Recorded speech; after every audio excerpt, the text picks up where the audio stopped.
നമസ്കാരം, ഞാൻ doctor Praveen Jacob. കഴുത്തുവേദനയും നടുവേദനയും നമ്മുടെ ദൈനംദിന ജീവിതത്തെ ബാധിക്കുന്ന അവസ്ഥകളാണ്. എല്ലാവർക്കും തന്നെ ഉള്ള ഒരു പ്രശ്നമാണ് ഇന്ന് ഈ നടുവേദനയും കഴുത്തുവേദനയും. ഇതിൻ്റെ പ്രധാനപ്പെട്ട രണ്ട് കാരണങ്ങൾ, ഒന്ന് നമ്മുടെ പോസ്ചറാണ്, രണ്ടാമത്തത് മസിൽസാണ്. സുഹൃത്തുക്കളെ, നടുവേദനയ്ക്ക് കാരണം നട്ടല്ലല്ല, മസിൽസാണ് കാരണം. ആ ഒരു കൺസെപ്റ്റാണ് ഞാൻ ഇന്ന് നിങ്ങളുമായിട്ട് ചർച്ച ചെയ്യാൻ വേണ്ടി ആഗ്രഹിക്കുന്നത്. ആദ്യമായിട്ട് നടുവേദനയെക്കുറിച്ച് ഞാൻ വരാം.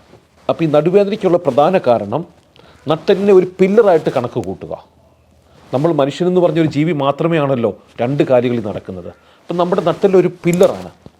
അപ്പോൾ ഈ പില്ലർ ഇങ്ങനെ ഈ സ്ട്രെയിറ്റ് ആയിട്ട് നിൽക്കുന്ന പില്ലറിനെ സൈഡിൽ നിന്ന് സപ്പോർട്ട് കൊടുക്കണം. അപ്പോൾ ആ സപ്പോർട്ട് കൊടുക്കുന്നതാണ് മസിൽസ്. അപ്പോൾ ഈ പ്രധാന കാരണം നടുവേദനയ്ക്ക് ഈ മസിൽസ് വീക്കാകുമ്പോൾ, ഈ സൈഡിലോട്ട് സപ്പോർട്ട് കൊടുക്കുന്ന മസിൽസ് വീക്കാവുമ്പോൾ ഈ പില്ലറിൻ്റെ അലൈൻമെൻറ്റ് തെറ്റുകയും അത് നടുവേദനയ്ക്ക് നയിക്കുകയും ചെയ്യും.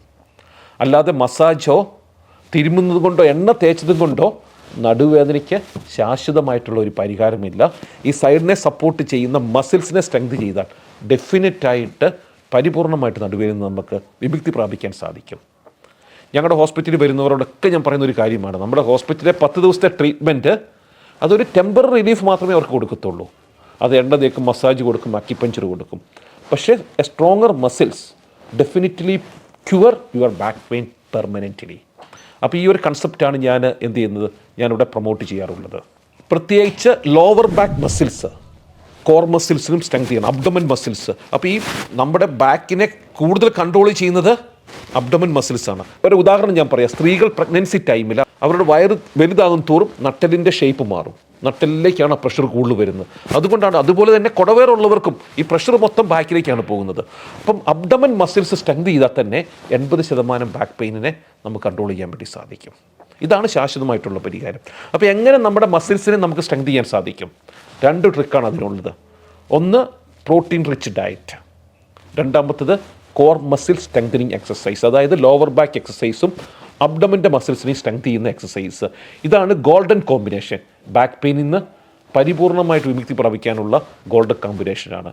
ഞാൻ ഈ ഒരു കോമ്പിനേഷനിൽ കൂടെ പല ആൾക്കാരുടെ സ്കയാറ്റിക്കൽ പെയിനും ഈ ഡിസ്ക് പ്രൊലാപ്സ് എന്നൊക്കെ പറയുമല്ലോ, അതൊക്കെ പൂർണ്ണമായിട്ട് മാറ്റാൻ സാധിച്ചിട്ടുണ്ട്. ഓൾമോസ്റ്റ് 95% ബാക്ക് പെയിനും അല്ലെങ്കിൽ ഡിസ്ക് പ്രൊലാപ്സും സർജറിയുടെ ആവശ്യമില്ല. ഈ മസിൽസിനെ സ്ട്രെങ്ത് ചെയ്താൽ മാത്രം മതിയാവും. അപ്പോൾ ഇത് ഞാൻ സൂചിപ്പിച്ചു, നമ്മുടെ ഇന്ത്യക്കാർക്ക് ബാക്ക് പെയിൻ വരാനുള്ള ഏറ്റവും പ്രധാനപ്പെട്ട കാരണം നമ്മുടെ ഭക്ഷണത്തിൽ പ്രോട്ടീൻ്റെ അംശം വളരെ കുറവാണെന്നുള്ളതാണ്. ഉദാഹരണത്തിന് 1 ഗ്രാം പ്രോട്ടീൻ 1 kg വെയിറ്റിന് വേണം നമ്മുടെ മസിൽസിനെ മെയിൻറ്റെയിൻ ചെയ്യാൻ വേണ്ടി, സ്ട്രെങ്ത് കൂട്ടാൻ വേണ്ടിയല്ല. അതായത് 80 കിലോ ഉള്ള ഒരു വ്യക്തി 80 ഗ്രാം പ്രോട്ടീൻ മിനിമം കഴിച്ചാൽ മാത്രമേ നമ്മുടെ മസിൽസ് സ്ട്രെങ്ത് പ്രാപിക്കത്തുള്ളൂ. അല്ലെങ്കിൽ ഈ മസിൽ വീക്കാവും. Protein deficiency. ഉദാഹരണത്തിന് രാവിലത്തെ നമ്മുടെ ഒരു ബ്രേക്ക്ഫാസ്റ്റ് നമുക്ക് താരതമ്യം എടുത്ത് നോക്കാം. നമ്മൾ ഉപ്പുമാവ് കഴിക്കുന്നു, അല്ലെങ്കിൽ ദോശ കഴിക്കുന്നു, അല്ലെങ്കിൽ പുട്ട് കഴിക്കുന്നു. നമുക്ക് കിട്ടുന്നത് ഒരു 5 ഗ്രാം പ്രോട്ടീൻ ആയിരിക്കും ഈ പുട്ടിൽ നിന്ന് കിട്ടുന്നത്. പിന്നെ അതിൻ്റെ കൂടെ 1 കപ്പ് പാല് കുടിച്ചു കഴിഞ്ഞാൽ വീണ്ടും ഒരു 5-6 ഗ്രാം പ്രോട്ടീൻ ലഭിക്കും. അപ്പോൾ ഒരു ശരാശരി മലയാളിയുടെ അല്ലെങ്കിൽ ഒരു ഇന്ത്യക്കാരുടെ ഭക്ഷണത്തിൽ രാവിലത്തെ ബ്രേക്ക്ഫാസ്റ്റ് ഒരു 10 ഗ്രാം പ്രോട്ടീൻ, ഒരു ഉച്ചയ്ക്കത്തെ ലഞ്ചിൽ ഒരു 10-15 ഗ്രാം പ്രോട്ടീൻ, ഡിന്നറിൽ ഒരു 10 ഗ്രാം. അപ്പോൾ ഏകദേശം 30-35 ഗ്രാം പ്രോട്ടീൻ മാത്രമേ നമ്മുടെ ഇന്ത്യക്കുള്ളൂ. പക്ഷേ നമുക്ക് മിനിമം വേണ്ടത് നമ്മുടെ ബോഡി വെയ്റ്റിന് 1 ഗ്രാം പ്രോട്ടീനാണ്. അതായത് 80 കിലോ ഭാരമുള്ള ഒരു വ്യക്തിക്ക് 80 ഗ്രാം പ്രോട്ടീൻ ആവശ്യമുണ്ട്. 70 കിലോ വെയിറ്റ് ഉള്ളൊരു വ്യക്തിക്ക് 70 ഗ്രാം പ്രോട്ടീൻ ആവശ്യമുണ്ട്. അപ്പോൾ നമുക്ക് ആവശ്യമുള്ളതിൻ്റെ ഒരു 50% പ്രോട്ടീൻ മാത്രമേ നമ്മുടെ ഡയറ്റിലുള്ളൂ. അതുകൊണ്ട് എന്ത് സംഭവിക്കും? ഈ പില്ലറിനെ സപ്പോർട്ട് ചെയ്യുന്ന മസിൽസ് വീക്കാവുകയും വീക്കാകുന്നതാണ് ബാക്ക് പെയിനിലേക്ക് നയിക്കുന്നത്. അതുകൊണ്ട് സുഹൃത്തുക്കളെ, ബാക്ക് പെയിനിൽ നിന്ന് നിങ്ങൾക്ക് രക്ഷ പ്രാപിക്കണമെങ്കിൽ ഏറ്റവും ബെസ്റ്റ് സ്ട്രാറ്റജി മസിൽസിനെ സ്ട്രെങ്ത് ചെയ്യണം. അതിന് 2 ഗോൾഡൻ കോമ്പിനേഷൻ ആവശ്യമാണ്. ഒന്ന് മസിൽ സ്ട്രെങ്തനിങ് എക്സസൈസ്, ഒരു 10-15 മിനിറ്റ് എല്ലാ ദിവസവും ചെയ്താൽ മതി. അതിൻ്റെ കൂടെ പ്രോട്ടീൻ ഇൻടേക്ക് വർദ്ധിപ്പിക്കുക.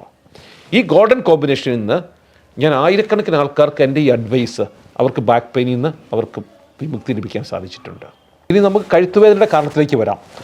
നമ്മുടെ തലയോട്ടീനെ ഈ ബോളായിട്ട് സങ്കല്പിക്കുക.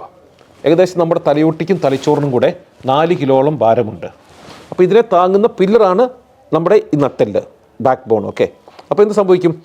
നമ്മൾ സ്ട്രെയിറ്റ് ആയിട്ട് ഇരിക്കുമ്പോൾ ഏകദേശം 5 kg പ്രഷറാണ് നമ്മുടെ നട്ടെല്ല് വീഴുന്നത്. പക്ഷേ നമ്മൾ മുൻപോട്ട് ചെരിഞ്ഞിരിക്കുമ്പോൾ നമ്മൾ മൊബൈലൊക്കെ വായിക്കാനും ഒക്കെ നമ്മൾ മുൻപോട്ട് തിരിഞ്ഞിരിക്കുമ്പോൾ നമ്മുടെ കഴുത്തിൻ്റെ ഷേപ്പ് ഇതാകുമ്പോൾ ഈ നട്ടെല്ല് വീഴുന്ന പ്രഷർ 10-15 ഡിഗ്രി ആയിരിക്കും. വീണ്ടും മുൻപോട്ട് കുനിയുമ്പോൾ നമ്മുടെ നട്ടെല്ല് വീഴുന്ന പ്രഷർ ഏകദേശം 20 kg ആയിരിക്കും. അപ്പോൾ കഴുത്തുവേദനയ്ക്ക് പ്രധാന കാരണം നമ്മുടെ ഈ അലൈൻമെൻറ്റ് തെറ്റി നമ്മൾ കൂടുതൽ സമയം ഈ പൊസിഷനിൽ ഇരിക്കുന്നതാണ്. അപ്പോൾ ഈ പോസ്റ്റർ ചേഞ്ച് ആണ് ഇതിനുള്ള കാരണം. കഴുത്തുവേദനയ്ക്ക് നിങ്ങൾക്ക് വിമുക്തി നേടണമെങ്കിൽ ഫസ്റ്റ് ആൻഡ് ഫോർമോസ്റ്റ് ചെയ്യേണ്ടത് പോസ്റ്റർ ചേഞ്ച് ചെയ്യുക. മാക്സിമം ടൈം, അതായത് ടി വിയുടെ സ്ക്രീനൊക്കെ ഇങ്ങനെ അടിച്ച് കുറച്ച് മുകളിലോട്ടാക്കി വെക്കുക. അതുപോലെ മൊബൈൽ ഉപയോഗിക്കുമ്പോൾ തന്നെ നിങ്ങളുടെ എപ്പോഴും സാധ്യമല്ല എങ്കിലും മാക്സിമം ടൈമിൽ നമ്മുടെ അലൈൻമെൻറ്റ് കറക്റ്റായിട്ടിരിക്കാൻ വേണ്ടി ശ്രദ്ധിക്കുക. ഇനി അതേപോലെ തന്നെ ഈ നെക്ക് പെയിനും ഒരു കാരണം ഈ മസിൽസിൻ്റെ വീക്ക്നെസ്സാണ്. അതായത് കഴുത്തിൻ്റെയും ഷോൾഡറിൻ്റെയും മസിൽസിൻ്റെ വീക്ക്നെസ്. ഈ ഷോൾഡർ മസിൽസും ട്രപ്പീഷ്യസ് എന്ന് പറയും ഇവിടെയുള്ള ഈ മസിൽസ്, ഇതിനെ സ്ട്രെങ്ത് ചെയ്താൽ ഈ കഴുത്തിലെ പ്രഷർ കുറയുന്നതാണ്. കഴുത്തിലെ നട്ടലിന് കൂടുതൽ സപ്പോർട്ട് ലഭിക്കും. അപ്പോൾ ഈ കഴുത്തിൻ്റെ ചില എക്സസൈസുകളുണ്ട്, നെക്ക് മസിൽസിനെ സ്ട്രെങ്ത് ചെയ്യുന്ന എക്സസൈസ് ഉണ്ട്. അതുപോലെ പ്രോട്ടീൻ ഇൻടേക്കും വർദ്ധിപ്പിക്കുക എന്നുള്ളതാണ് ഏറ്റവും ഇമ്പോർട്ടൻ്റ് ആയിട്ടുള്ള ഫാക്ടർ. അപ്പോൾ പ്രോട്ടീൻ കൂടുതലുള്ള ഭക്ഷണം ഉൾപ്പെടുത്തുക വളരെ ഇമ്പോർട്ടൻ്റ് ആണ്. ഉദാഹരണത്തിനൊരു മുട്ടയുടെ വെള്ളയ്ക്കകത്ത് 4 ഗ്രാം പ്രോട്ടീനുണ്ട്. ഒരു മുട്ടയുടെ വെള്ള ഗ്രാം. 100 ഗ്രാം ധാന്യത്തിനകത്ത് അരിപ്പൊടിക്കകത്ത് വെറും 4 ഗ്രാം പ്രോട്ടീനേ ഉള്ളൂ. ഒന്ന് ചിന്തിക്കുക. അപ്പം ഏറ്റവും കൂടുതൽ മുട്ടയുടെ വെള്ള ഒരു 5 to 6 എഗ് വൈറ്റിങ്ങിൽ ഉൾപ്പെടുത്താൻ വേണ്ടി ശ്രമിക്കുക. അപ്പോൾ ഒരു 20-25 ഗ്രാം പ്രോട്ടീൻ ലഭിക്കും. ഒരു 200 ഗ്രാമിൻ്റെ ചിക്കൻ ബ്രസ്റ്റ് ആണെങ്കിൽ 40 ഗ്രാം പ്രോട്ടീൻ ഉണ്ടാവും. 100 ഗ്രാം ചിക്കനിൽ ആവറേജ് 20 ഗ്രാം പ്രോട്ടീനാണുള്ളത്. അപ്പോൾ ഒരു 1/4 kg ചിക്കൻ ഒരു ദിവസം കഴിച്ചാൽ ഏകദേശം 40 മുതൽ 50 ഗ്രാം പ്രോട്ടീനോളം ലഭിക്കുന്നതായിരിക്കും. പിന്നെ അതേപോലെ ബാക്കിയുള്ള മത്സ്യങ്ങളിലെല്ലാം ധാരാളം പ്രോട്ടീൻ അടങ്ങിയിട്ടുണ്ട്. മീനിലും മത്തിയിലും അയലയിലും എല്ലാം ധാരാളം പ്രോട്ടീൻ അടങ്ങിയിട്ടുണ്ട്. അപ്പോൾ പ്രോട്ടീൻ്റെ ഇൻടേക്ക് മാക്സിമം വർദ്ധിപ്പിക്കുക. അതിൻ്റെ ഒപ്പം ഒരു 10-15 മിനിറ്റ് എക്സസൈസ്, ബാക്ക് പെയിൻ ഉള്ളവർ ലോവർ ബാക്ക് എക്സസൈസും, അത് നിങ്ങൾ ഗൂഗിളിൽ അടിച്ചാൽ മതി, ലോവർ ബാക്ക് സ്ട്രെങ്തനിങ് എക്സസൈസും കോർ മസിൽ സ്ട്രെങ്തനിങ് എക്സസൈസ് അടിച്ചു കഴിഞ്ഞാൽ നിങ്ങൾക്ക് ഇഷ്ടംപോലെ എക്സസൈസുകൾ വരുന്നതാണ്. അതുപോലെ അബ്ഡമിൻ്റെ സ്ട്രെങ്തനിങ് ചെയ്ത് കഴിയുമ്പോഴത്തേക്കും ഈ നട്ടെല്ലിൻ്റെ സപ്പോർട്ട് വർദ്ധിക്കുകയും ബാക്ക് പെയിനിൽ നിന്നും നെക്ക് പെയിനിൽ നിന്നും നിങ്ങൾക്ക് ശാശ്വതമായിട്ട് പരിഹാരം ലഭിക്കുന്നതുമാണ്. Thank you very much.